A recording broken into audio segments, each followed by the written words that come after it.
حامداً ومصلياً أما بعد أعوذ بالله من الشيطان الرجيم قال أبو موسى عشري رضي الله تعالى عنه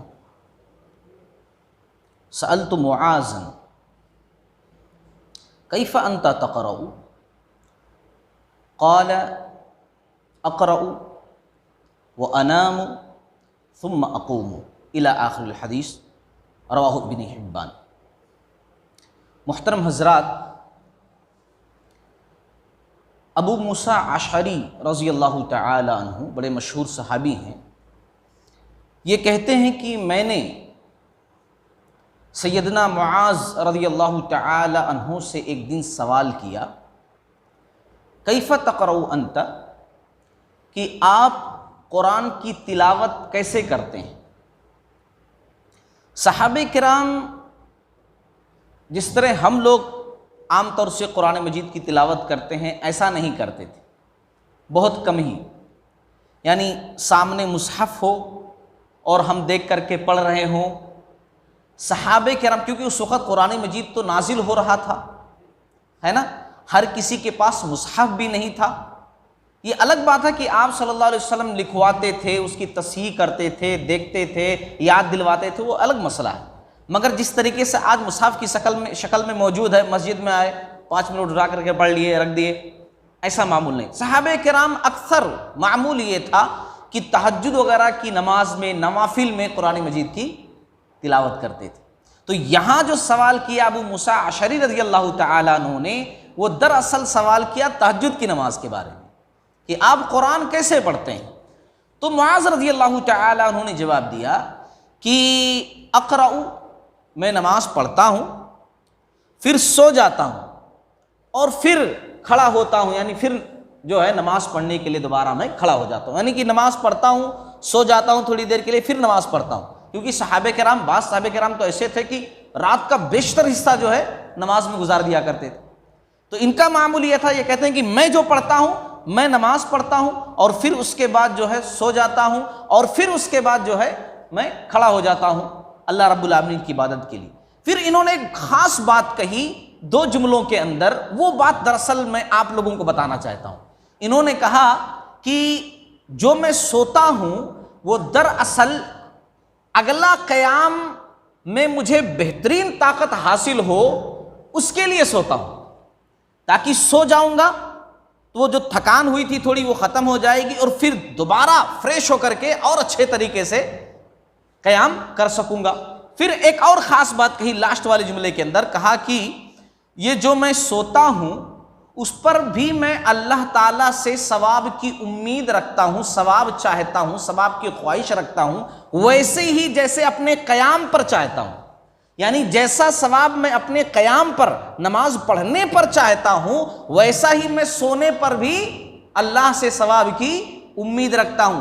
کیونکہ یہ جو میں سو رہا ہوں اس لیے نہیں سو رہا ہوں کہ میں کھیت میں کام کر کے آیا ہوں اور سو گیا ہوں، بلکہ میں اگلی عبادت کی تیاری کے لیے سو رہا ہوں، اس لیے اللہ رب العالمین سے اس کے لیے بھی ثواب کی چاہت اور امید رکھتا ہوں۔ تو اس حدیث کے ذریعے سے جو خاص بات میں بتلانا چاہتا ہوں وہ یہ کہ ہمارا اور آپ کا بھی معمول یہ ہونا چاہیے کہ ہم ہر کام اسلام کے مطابق کریں اور ہر کام پر ہماری خواہش ہو کہ اللہ تعالیٰ اس پر ثواب انشاءاللہ مجھے ضرور دے گا۔ کاروبار کرو، اس پر بھی ثواب کی امید، کیوں؟ اس لیے کہ غلط کاروبار کرو گے تو گناہ ہے کہ نہیں ہے؟ تو کاروبار اسلام کے مطابق کرو، سچائی کے ساتھ، سیدھے طریقے سے، صدق کے ساتھ، جھوٹ نہ ہو، فریب نہ ہو، دھوکہ نہ ہو، اور سچائی کے ساتھ کاروبار کرو اور اس پر اللہ سے ثواب کی امید رکھو کہ باری تعالیٰ، جیسے دوسرے لوگ غلط قسم کا دھوکہ دڑی کرتے ہیں، میں بھی کر سکتا تھا لیکن نہیں، تو نے منع کیا ہے، تیرے رسول نے منع کیا ہے، میں سیدھا کاروبار کر رہا ہوں تاکہ تو مجھے ثواب دے، ہے نا؟ تو معاذ رضی اللہ تعالی عنہ کی طرح کہ میں اپنا محاسبہ کرتا ہوں، احتساب کرتا ہوں، یعنی کوئی بھی کام کرتا ہوں تو اللہ تعالیٰ سے اس پر ثواب کی چاہت رکھتا ہوں، خواہش رکھتا ہوں۔ ہر کام میں ہونے چاہیے یہ چیز۔ اس کی ایک چھوٹی سی مثال لے لیجئے، رمضان کے مہینے کے اندر ہم لوگ سحری کھاتے ہیں نا، سحری کرتے ہیں نا، کس لیے؟ رات میں اٹھ کر کے کہ بہت ٹیسٹی بنا ہوا ہے، کھا لوں، کبھی کبھار جو ہے بھوک نہیں بھی ہوتی ہے پھر بھی 2-4 روٹیاں ڈال ہی لیتے ہیں. کیوں؟ یہ اگر ہماری چاہت ہے، ہماری نیت یہ ہے کہ اللہ رب العالمین تاکہ دن میں جو ہے مجھے بھوک پیاس کا زیادہ احساس نہ ہو اور تیری عبادت اچھے طریقے سے کر سکوں، پھر روزہ رکھتے ہوئے دیگر معاملات ہوتے ہیں وہ سارے کام انجام دے سکوں، تو انشاءاللہ اس پر بھی ثواب ہے.